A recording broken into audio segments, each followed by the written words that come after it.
Hi guys, and welcome back to well, it's me. I think you've seen Karen and Dennis quite a bit this afternoon, so I thought I'd muscle in and give you all a little bit something different, because we've had quite a lot of paranormal things quite recently, haven't we? Now we've had ghost stories, and we're coming into the second half of our Saturday, which means more paranormal people. It also means more investigations as well, so make sure you keep tuned for that. Now, my next guest, I've had the pleasure of working with her previously, and I'm excited because there are a lot of people out there in the field who don't know where to start when it comes to producing their own shows, but also how they actually turn their ideas into a show that people can watch, whether it be on Amazon Prime, whether it be on YouTube or any other platform that they want to get their work seen. So I have my very, very good friend, Laura Marini, live from New York. So thank you for joining us. Oh, my pleasure. How have you been? Good. It's been lockdown city here, so it's Blur's Day. Every day is the same day. So I know it's not great, is it, to be honest? And I'm a little tired of it, but you know, thank God we're all healthy here. So and New York is actually, I heard yesterday, New York is number 3 in lowest COVID cases in the States. So well, that's good, because it was the highest at one point. It was, and we had good leadership, thankfully, and got through the worst of it. And hopefully we won't have a huge, rebound or bounce back this fall.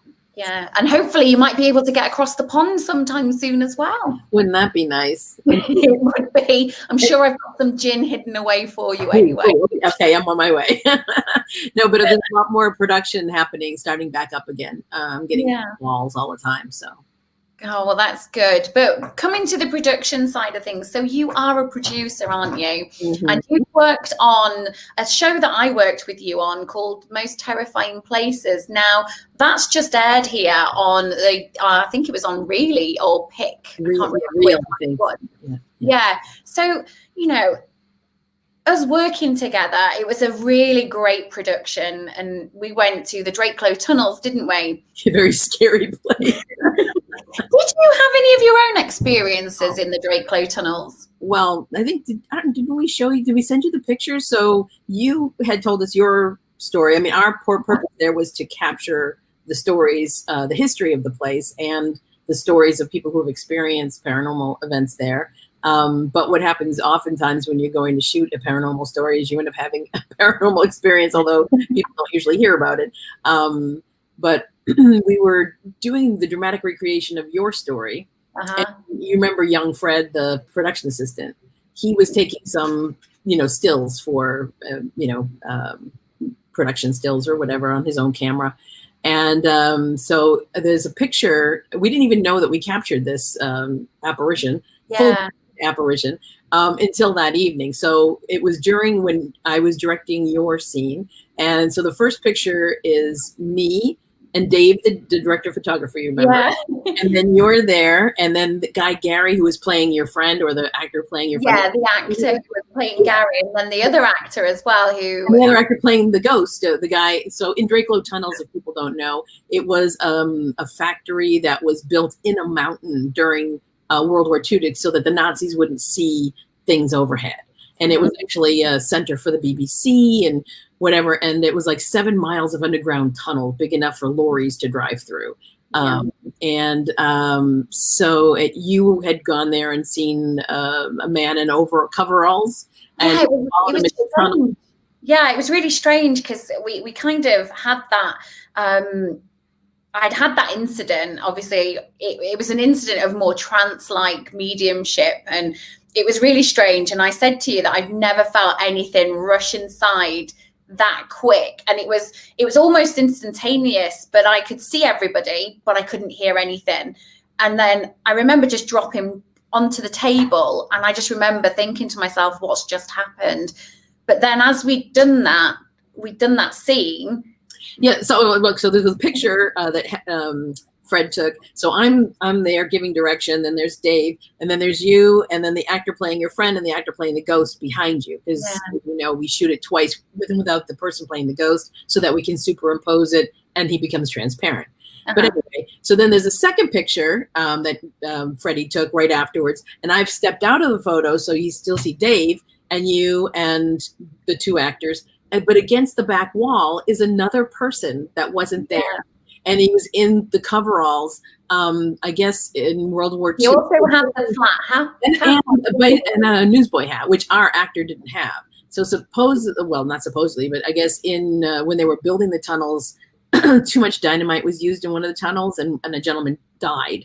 And people have seen everyone reports the same ghost over and over again as this man in, work coveralls. And it was crazy because Dave, as you know, the DP is completely a skeptic. And when we showed him at dinner, like, he's like, oh, it must have been one of the other people. I'm like, there was no one else dressed in coveralls. I mean, no one. So, and he's transparent, but you see him. And it was exactly when you told me, you had said to me, he's here. I did. I remember saying that to you. I remember sitting there and I was like, he's here, he's listening to everything that's going on. Yeah. And I was like, he's just over here. And then I think it was then, and I've got goosebumps already thinking about it. Yeah, me too. I'm like, ah! Well, I remember going past that bathroom, that crazy bathroom on the hallway. I just did not want to stop there ever. And even if you have to hold it for 12 hours. Yeah. They're not the nicest of toilets though, are they, to be fair? They look like ancient, Yeah. I think I've been in those toilets many a times and I've asked, the likes of Karen, please just don't shut that door. Don't make sure anybody comes in, because they're not the nicest. But yeah, that photograph was very poignant as well, wasn't it? Because even the angle of where he was stood, you couldn't actually recreate that with a human person, because it was really strange angle, but it was a phenomenal photograph. And I will dig it out and I will put it on the Festival of the Unexplained's website. I think I might have it. I can send it to you. Oh, that'd be great. Thank you. But yeah, we have those kinds of weird experiences a lot. I was doing a piece for the same series at this but the year before, actually. There's a place called Wildwood Sanitarium in upstate New York, Salamanca, New York. And it was a TB hospital at one point, and a new agey kind of thing at the turn of the century, where they were doing water therapies, where they would actually electrocute you with water to knock the depression out of you, or weird things. Yeah. The woman who bought it, she and her son were renovating it to turn it into apartments or something. And the son had said to her, I don't know why, but I always hated being up here on the third floor. I never felt welcome, but now I kind of like it.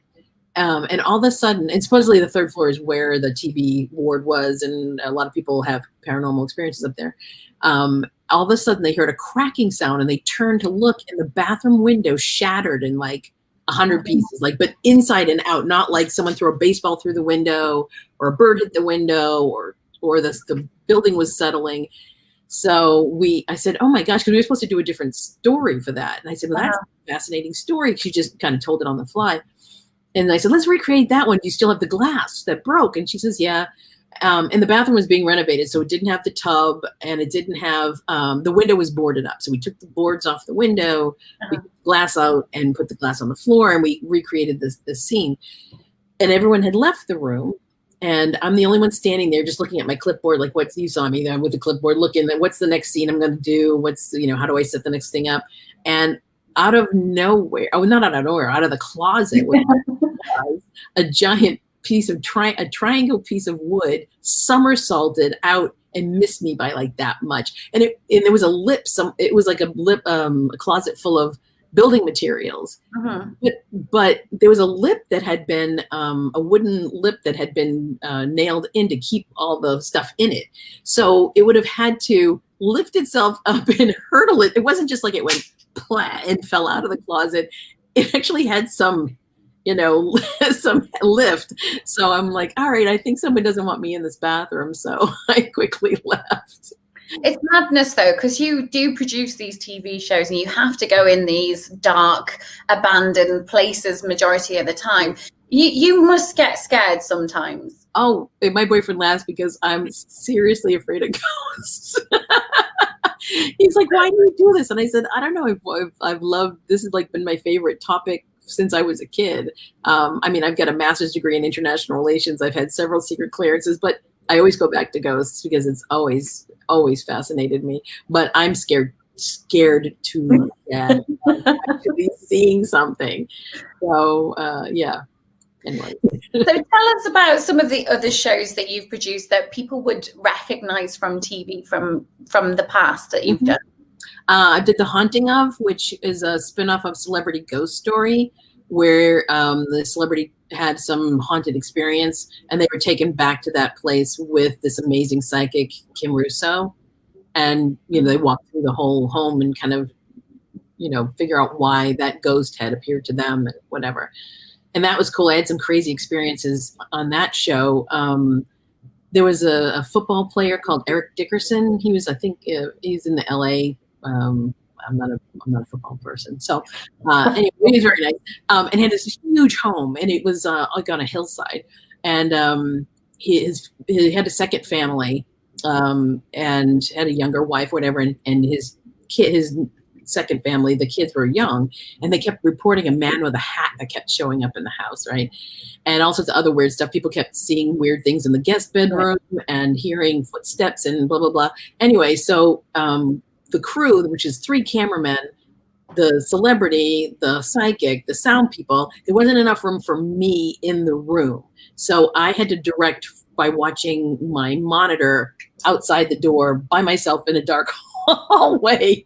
And I kept so I had one earphone off my ear and the other one still on so I could hear what was going on in the room. And I hear this weird layered whispering, like male, female, weird. And I'm like, oh, maybe there's more people from production around the door and they're just trying to be nice and not be noisy. Yeah. And so kind of went down the next flight of stairs and looked around the corner and there's not a soul anywhere. But there's just all sorts of weird stuff where you get touched. Oh, in Moundsville Penitentiary, I'm like trying to interview this guy, Ryan Zacurl, who was fantastic.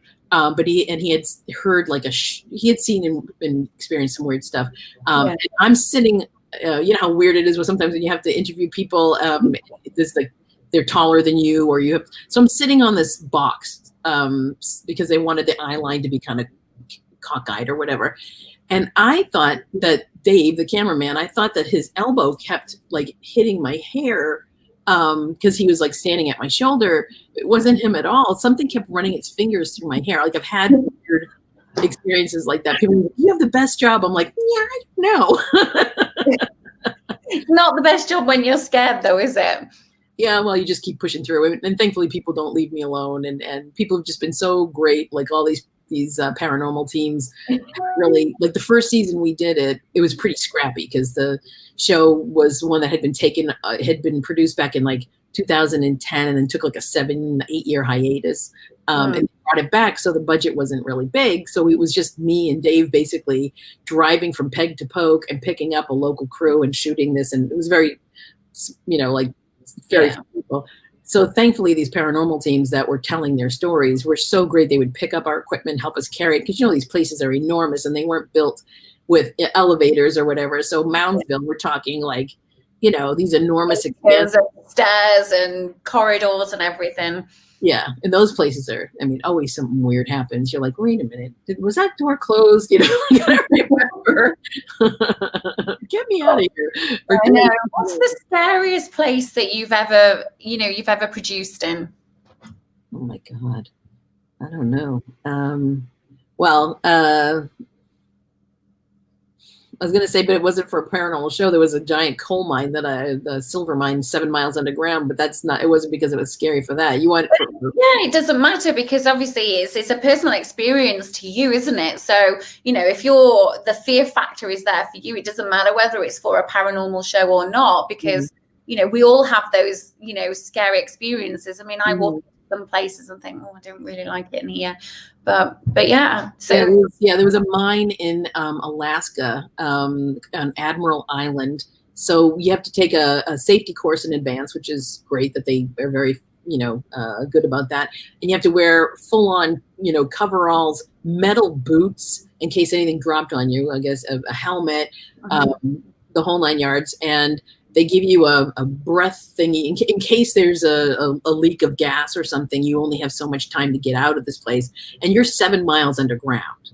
Wow. Right? They've got like certain areas that have like a doorway with a ladder that goes up to the surface. So, but I don't know if my muscles would take me 7 miles up if I, whatever. But anyways, the point was, if you have to use this thing that you put in your mouth, it burns your lips. So but if you take it out, you will breathe the wrong thing and die. So you always have in the back of your head, do I have to use this?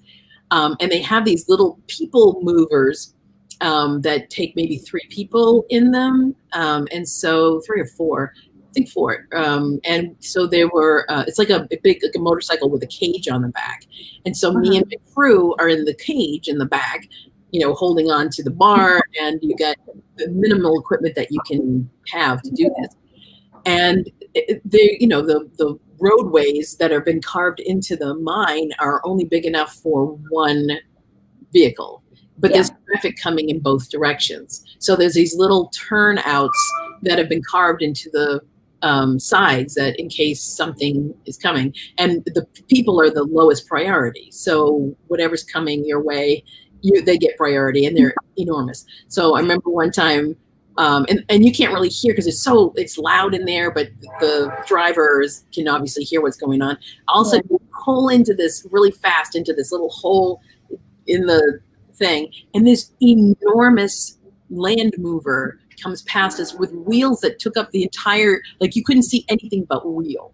And I'm thinking, God, if we didn't pull in just at that time, we could have been squashed. It was just like this crazy experience. So I was like, and wearing metal boots, your feet were just excruciating. It was just the crazy, weird things we have to do. Like I took a medevac helicopter to this little weird island in Hawaii that only, like this one family's owned it since 1864. And the guy who owns it's a little odd. And I'm thinking, this is like the scene of a bad B movie in there. Is he going to kill us?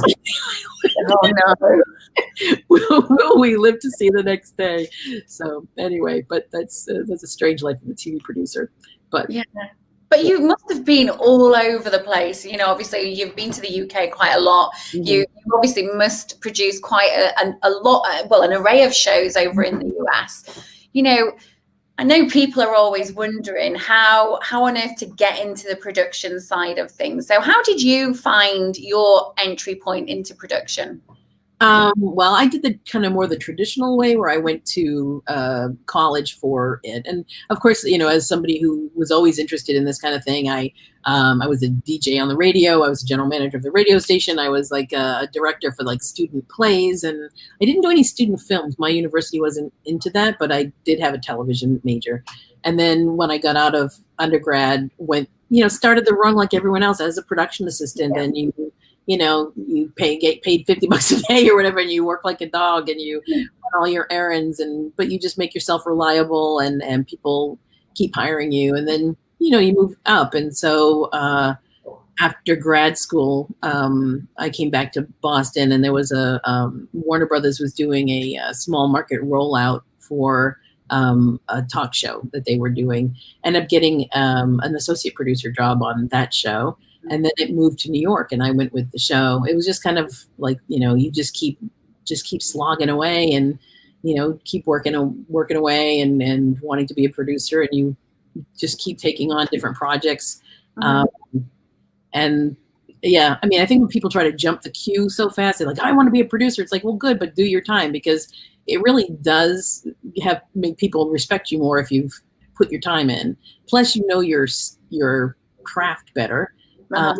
And like when people they're like, oh, I'm going to direct this thing, and you're like, but you've never directed before, so it's like you don't want to, you don't want people to look at you twice. I mean, you want people to believe that and you saw how crazy our schedule was. Yeah, to crank that much material in a day, you got to know what you're doing. So don't shortchange your journey. Make sure you've done each step along the way. And but people also come to producing in many other ways. They also might have been a subject matter expert on something and end up doing a documentary that got them involved.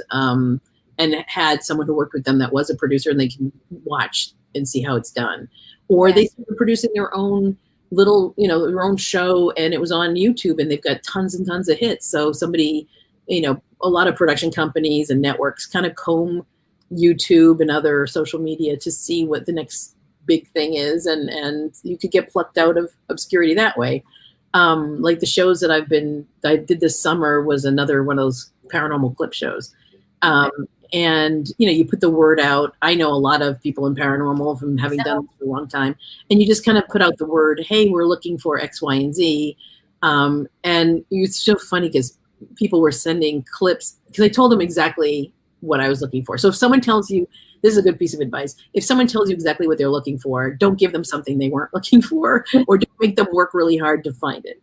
Like I'd say, oh, we were looking for, of course, the Holy Grail. We want full-bodied apparitions, poltergeist activity, that kind of stuff. But we're not looking for like equipment type stuff. We don't want to see just the SLS, those figures, or that's cool in the field, but on a clip show, it doesn't read as quickly. Yeah, it's kind of like, it's all right to tell the story when you've got enough time to tell a story, but clips can be just a couple of seconds long, can't they? So you need them to be fast, furious, and yeah, exactly what you're looking for. And people would send like hour-long investigations, and you're like, could you point me to the part where you need to see? Because I don't have time. I've got to, I can't watch 7, 1 hour investigations, or people over edit their stuff and they're like, keep showing this, like people going,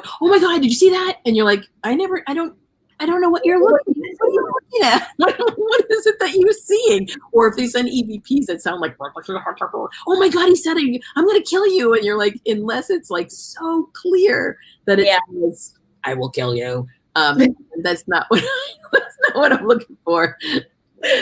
And we have such fun when we chat anyway, don't we? I'm always laughing every time I speak to you. But Gary's got a question for you. He said, is there any part of history you wish you could have filmed as it happened? Oh, geez. Well, this is weird. But in grad school, I wrote my thesis on the on Thucydides and the Peloponnesian Wars, which he was like the first I guess wartime journalist, because he wrote about the wars as they were happening. So curious to go back and see what that would have looked like. Would they have the equipment, but they wouldn't have had the equipment that we have now, though, would they? So how difficult would it have been to be able to produce something in that time? Oh my God. How could you? I rely so heavily on the internet to get the word out. I'm old enough, I won't say how old, but you can see my little gray streak, to remember working without having full access to the internet, having to do and doing book reports or whatever by going to the library and going through the card catalog and all that stuff like that. So I realized what an incredible and valuable tool, being able to instantly communicate and really hear, connect with people so fast. Yeah. And also the technology as well that you use to produce now has come on threefold, hasn't it? Since the start, well, even just the 80s, isn't it? The 80s and the 90s, things have moved on. What have you seen that impresses you more now than what it used to do when you first started? Well, I don't remember if you know if you remember, but there used to be, now they have this thing called an Osmo. They have things that are kind of like steady cams, but they're the size of your phone. Yeah. So you can actually get the most amazing tracking shots and whatever, where it used to be a guy in a huge contraption that would have an assistant hold it and the steady, whatever. But now it's just like on this little, stick, and you're just like, wow. So that's pretty cool. We've got some amazing lenses. That's the thing too, is that because some of the consumer equipment is pretty good, and you can buy it without breaking the bank. A lot of people consider themselves producers because they've watched TV. So but I mean, and some people have some great ideas, and I certainly think people should continue to be creative and do that kind of stuff. But sometimes they've lowered they think, they put their hat in the ring and they don't charge as much. So it kind of brings down, like, some people, like, oh, I'll hire this person because they're half of what the other person's charging, but they don't have the experience, skills or anything like that, do they? Yeah. Who would you love to capture a full-bodied apparition of? And that comes from Helen Lawson. Okay, Helen. Sir Arthur Conan Doyle, he was a huge spiritualist. And he said he'd try to contact people when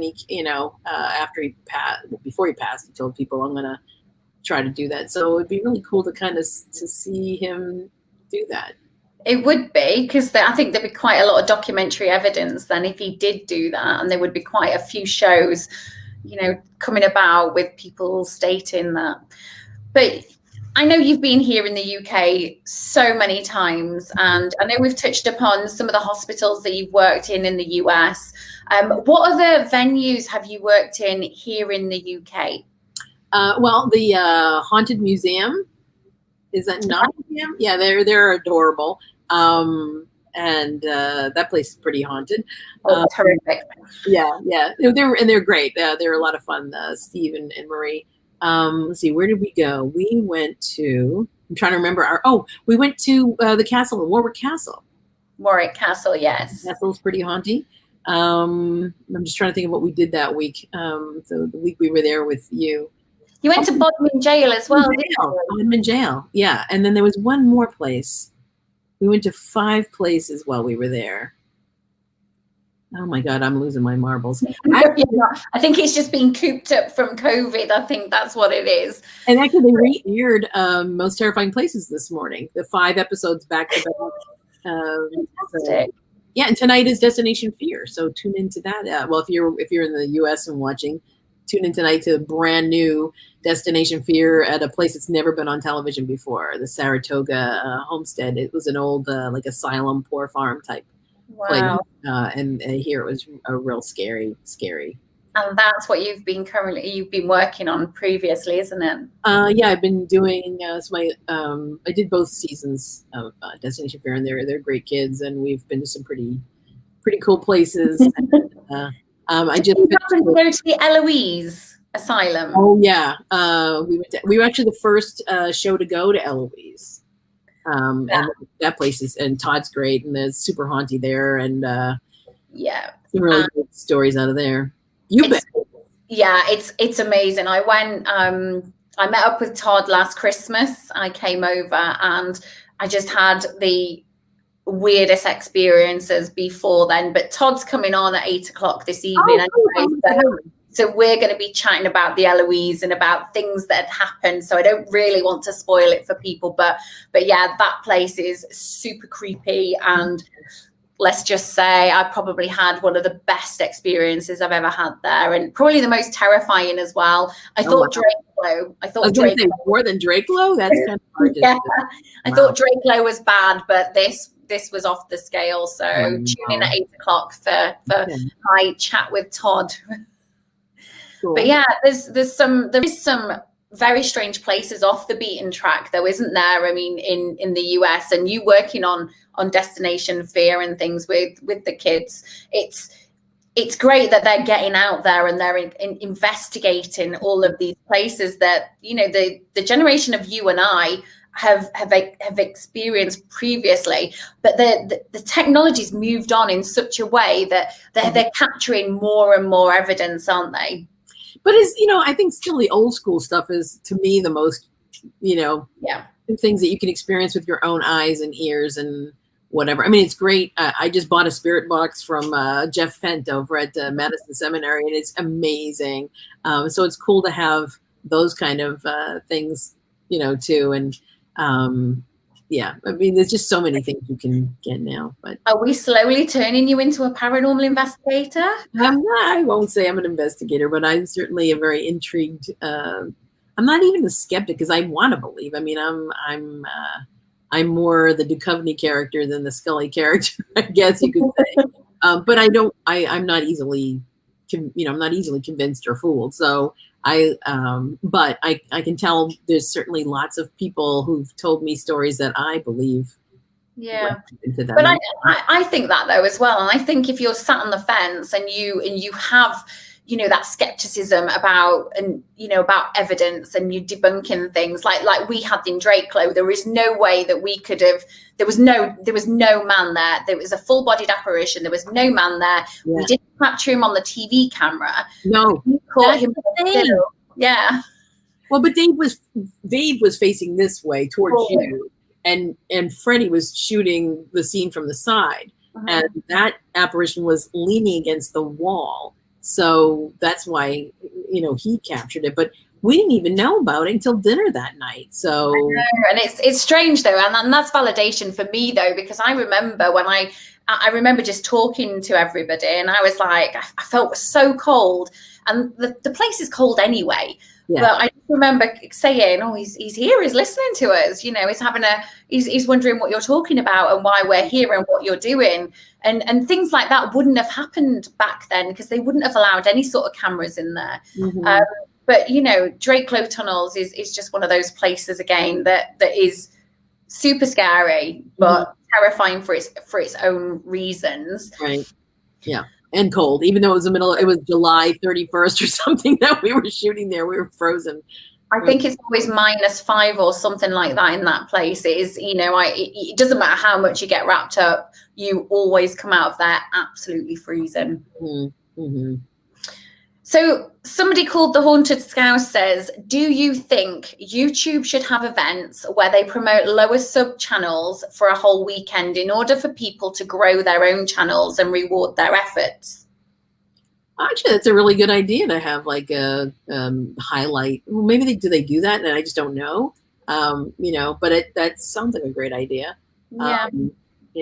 But definitely have, if you've got a show that's been on and, get people to give you feedback on it. Don't just like put it out there. Also take in if people have opinions or thoughts or whatever. Because I find like a lot of people, they watch TV shows, but they don't understand like you really have to pay off. Like if you're starting out with a theory or a thesis of some kind, just like when you're writing a paper, you need to pay it off by the end. So the story couldn't have meandered this way. You don't start here with your thought and then meander this way and never pay off that thought. So definitely check yourself and make sure that you're telling a story thoroughly and finishing that story. Yeah. And a lot of filmmakers also have focus groups, don't they? So they sit down and they actually show something and they ask, don't they, where can we make this even better? Is there anything that we could have done differently? How would you advise somebody about going about something like that? Well, we never really, none of the shows that I've worked on have done that to my knowledge. Like we don't actually do that, but people that are working on the show have worked on so many shows that, and also the network executives watch the, cuts of it and prove it or give their notes. So it's been through so many hands at that point. But I think if you don't, if you're doing it on your own and whatever, you could gather people up for an evening and certainly make an evening of it and serve, pizza and cocktails and just ask people's opinions and say, do you feel like, or now with COVID, of course, you don't want to have too big of events, but it makes it easier to reach a lot of people and say, hey, I'm going to raffle off something. If you put a comment, or give us your opinion or whatever, you'll be entered in this raffle or something like that. People, but go to people too that you trust or people that you think you like what they do. You know what I mean? If you can ask people for different reasons. You can ask people who are really, respected paranormal investigators. Does this seem legit? Is there something I forgot? Is there, and then you can ask people who are good, in terms of visual sense. Did I forget something? Did I miss something? There's just so many aspects to. And it is very, very difficult to self-produce something, isn't it? Over the past probably couple of weeks, we've been scheduling videos, we've been making, stills, we've been doing all of this just for this festival. So I know just how much work goes into producing a TV show, just for a small 1-minute trailer, you're looking at possibly, 4+ hours to get it how you actually want it to look. Right. And the amount, these people who must go backwards and forwards, filming extra bits and doing that. Do you see that quite a bit? Well, I mean, a lot of the shows that you work on, the ratio is what, 60-1 or something? I mean, of what you shoot, you know, what percentage of it gets on the screen. So you don't produce a half an hour show in a half an hour. No. You know what I mean? There's 30 a lot. hours more like. Yeah, I mean, and then there's archive you can bring in, and there's all sorts of other stuff. So, yeah, I mean, it's just like you didn't write something in like the first pass. You don't usually turn in. You got to go back and look over it and edit it and stuff like that. I'm impressed with people who've taught themselves editing software. I can't seem to figure it out. So, so good kudos to them. And yeah. I have been pulling my hair out quite recently with it, just playing about on, you know, new software, new, you know, a new computer, and it's mind blowing. So I do take my hat off to people as well. Mm-hmm. It's madness really, because you know you have produced some of the most amazing shows that are on the paranormal spectrum at the moment, and yeah, you have, and you know you have, and you know I'm still in awe of what you have produced. And there's certain things that haven't been aired, obviously, that we can't talk about because obviously those confidentiality agreements. But what I want to find out is who is possibly one of the best people who you've worked with for direction and things like that. Like, who's the best director? No, who's the best person who you've actually directed during a TV show? Oh, gosh, that's an interesting question. Well, you know, I thought Travis Tritt was one of the most lovely human beings when we did The Haunting of Travis Tritt. He was just absolutely lovely and an amazing storyteller. You know, there's certain people that they're willing to take direction, but they have an incredible sense already of storytelling, but just very pleasant, and he was so authentic and open to the readings from you know, Kim. Like, it always gets me when people say, "Oh yeah, I'm going to do this show," and they sign on to do the show, and then they hadn't watched the show. It's not like it was a brand new show, and if you don't understand what you're going there to be read by a psychic or to be open about whatever it is that she's you know, getting, that always kind of like, I just, you know, but let's see, I'm trying to think of who else was really great. There's just been so many lovely people. Oh, I don't know. God. I knew it was going to be a tough question. Kim Russo's wonderful. The psychic from The Haunting of. She's amazing. She's so good at what she does, and she gets that. Not only is she a great psychic, but she knows that you have to hit a mark in terms of, you know, where to stand to know where, if she can see the camera guys and know, you know, where to stand, you know, even though we're constantly moving. I'm trying to think of who else. Let's see. In terms of paranormal shows or just any shows. Any show really, because we're not just, the festival isn't just about just the paranormal, it's about everything. And because you're a producer and you've worked on so many different TV shows, it's always great to get an insight as to, you know, how easy it is to produce something, but also not how easy it is. I think I've mixed up my words there, but more how detailed it is for production works and things like that, because we all know paranormal TV shows are always quite dark. They're quite, right. You know, you have to go back, look at the archives, you have to look at the history books and things like that. But doing a normal documentary on a serial killer, for argument's sake, could be something totally. I've done a lot of true crime too. Yeah. So so you produce true crimes as well, which, you know, talk to us about that. What were you, who did you produce on there, and what were the stories? Well, I mean, working in true crime, I only will allow myself to do one series a year. In production, usually you have about 4 shows a year, or 3 or 4 shows a year as a producer that you do. The way it works out is usually there's like, I don't know how many episodes. Things have changed so much because of cable. It used to be very stringent, like half an order was 13 episodes and the full out order is 26. Now with cable, you can have an order of 6 or 10 or whatever shows. But say you had 12 shows, you might have 3 or 4 teams of producers. That's producer and associate producer, share production assistants or whatever. But you're in charge then of 3 or 4 full episodes yourself. So, and then there's a supervising producer who's over on top of that, kind of looking at the whole thing, which is kind of what I did for Most Terrifying. But as a producer, so then you're the ones who's in contact with the people who are going to tell this story. And now you got to remember, this is like the worst part of this person's life. They lost something they loved, or they themselves had been put in severe danger, and they got to relive this thing again. But you have to be able to make people comfortable enough to not just talk out of their head, but to create a space that's safe enough for them to then tell their story in an authentic way that the audience watching it connects with them and goes on this journey with them.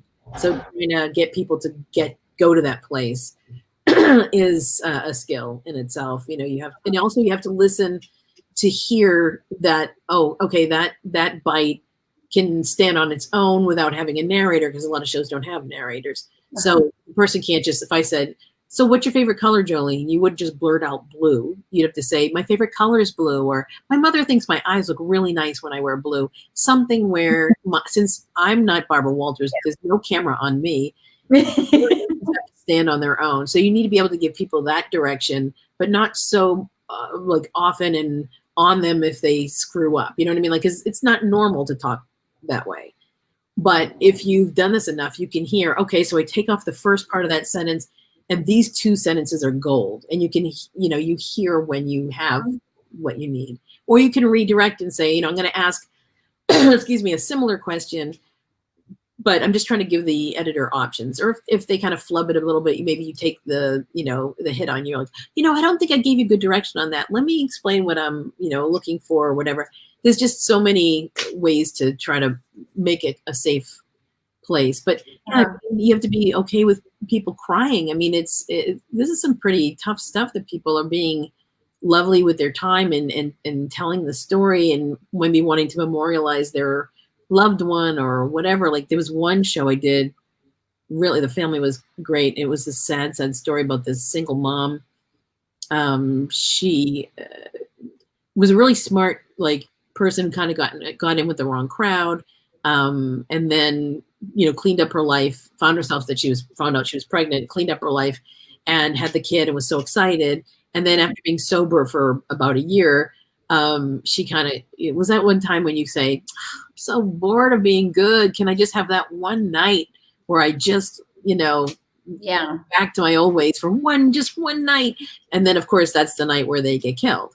And it was just so dark and so awful. And to have these people have to relive their frustration of trying to find out what happened. There's no news of what happened to her for weeks and weeks and weeks, and how they spent their Christmas, with this empty place, and this baby, her baby, was with them, and they don't have her, but they don't know where she is. Her body hasn't been found. She hasn't been found. Did she just take off because she was tired of being responsible? All those questions.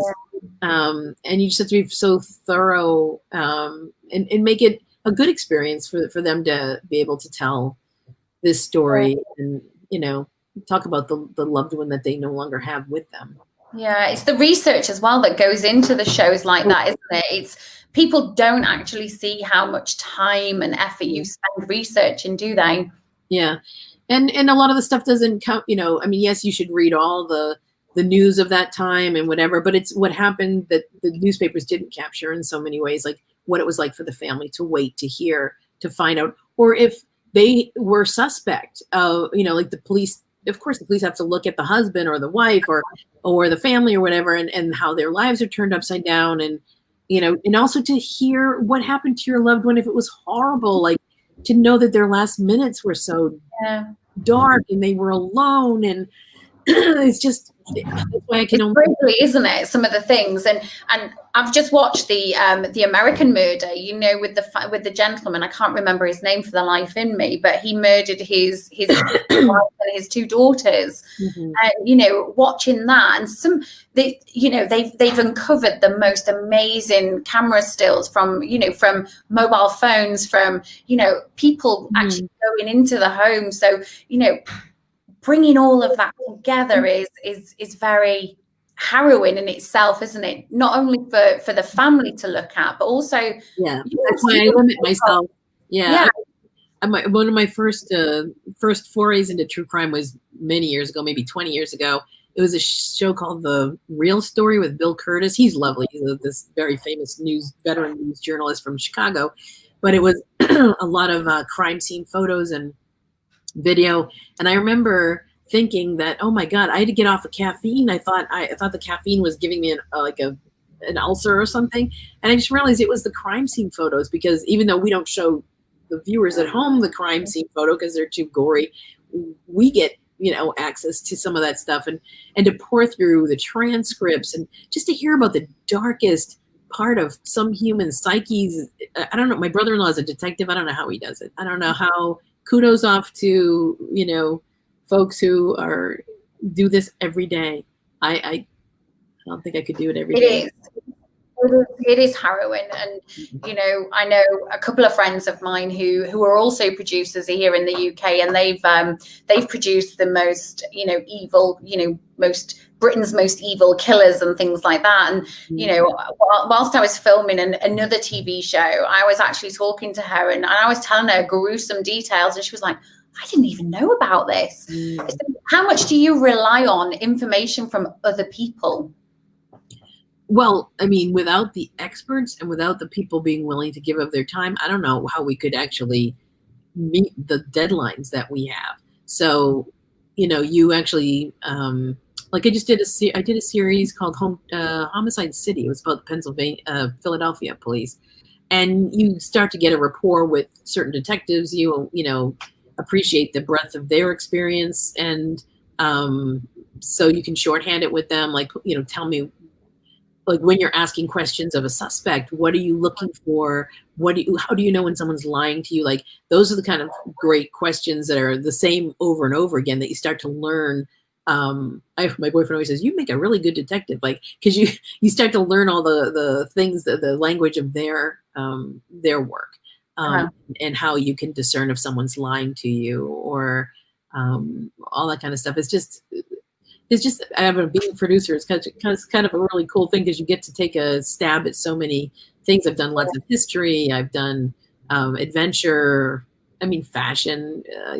But then I like my murders 100 years old, I like to say, because I'd rather do paranormal than fresh murders. And we don't normally do anything that's before 1970 in a lot of these shows, because you don't want. Yeah, is that out of respect for the families that are possibly still living, or the victims? Correct. Mm-hmm. That's good.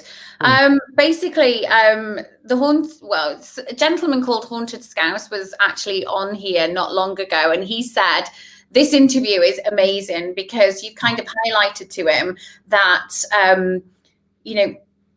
there is so few producers that actually come on and discuss things like this. So he just said, thank you so much for this. Oh. He's actually watching on our YouTube channel at the moment. So I've just actually accent. I love the Scouse accent, actually. So, yeah, I just actually had to say to him, we're also live on Facebook, because he said, why is there so few viewers? But this is the reason why, is because we're streaming to multiple levels on multiple pages on Facebook, but also we're streaming to our live Facebook feed as well, which is great, because obviously technology's moved on, hasn't it?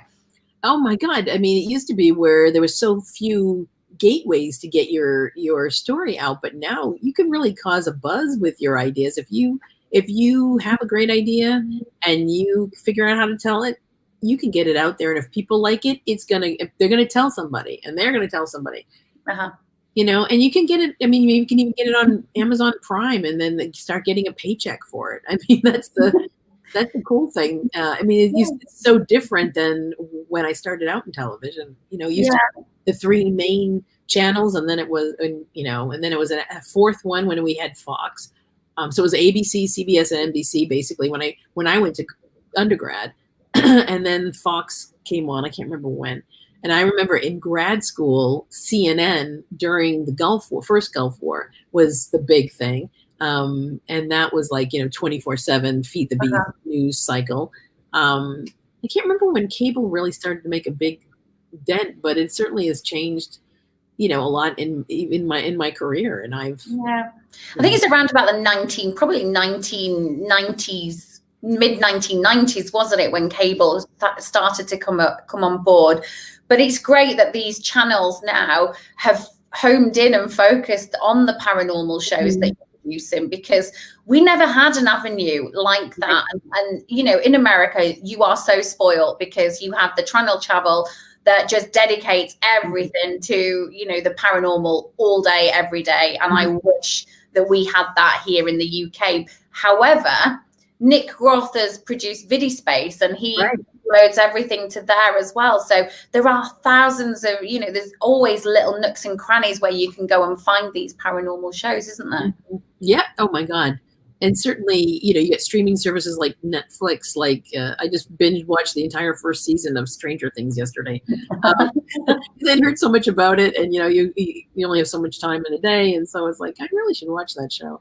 And there's just so many amazing filmmakers and so many great projects out there to watch. There's just not enough hours in a day. So yeah. I love binge watching things though. It's, I always like to, my partner doesn't, he's always like, oh, why do you have to binge watch that? And I was like, it's interesting. Yeah. We've been staying up to like 3 a.m. It's kind of crazy because with COVID, I can, I can work weird hours. I can start working at 1 p.m. If I want to, and work until 10 p.m. So even if we want to stay up and watch, 7 episodes of Stranger Things until 2 a.m, we can do that, and then, get up the next day and do something else. So, but I think COVID has changed TV in some ways. Like you're going to see a lot of shows that maybe allow for different production qualities because they have a lot of Skype interviews and stuff, but people are getting used to seeing boxes with people talking to each other, which we never would have allowed, before as, a matter of course. I am seeing a lot more. I think production is starting to try to get back on track, and I've seen a lot more people looking for field producers, and certainly there's a lot of clip shows. Like you should tune in. I think later this year, another series that I worked on called Fright Club. It's with Jack Osborne and the Ghost Brothers. Is in the news, so I can talk about it. But it's gonna be a really cute show.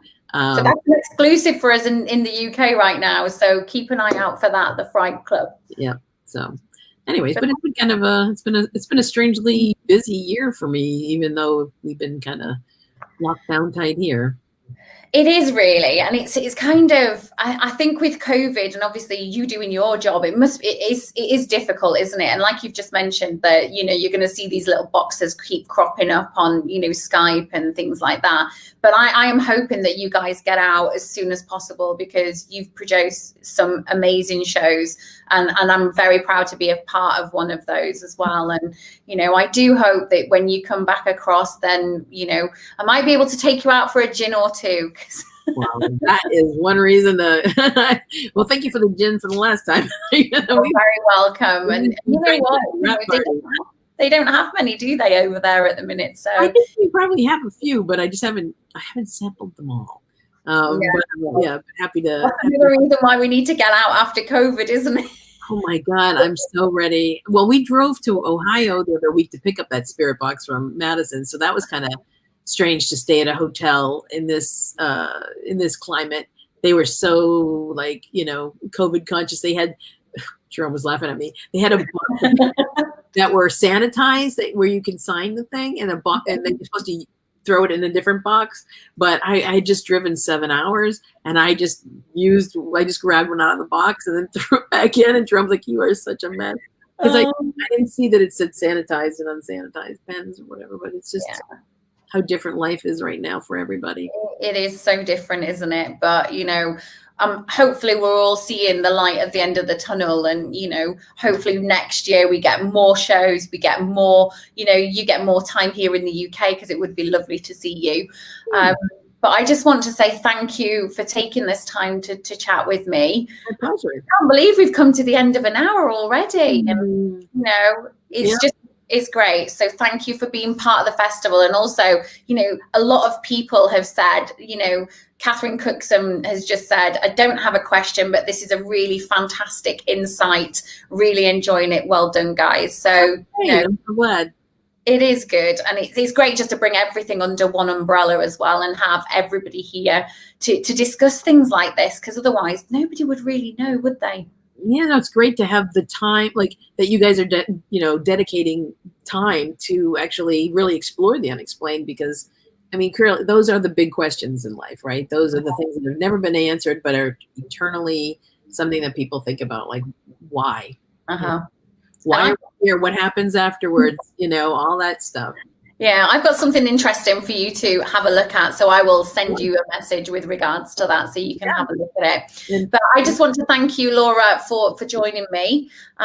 So next we have the lovely Patti Negri. Now, for those of you who don't know who she is a good witch, and she's going to be talking all about witchcraft for the next hour. So please stay tuned. If you have any questions for her, please make sure that you answer them.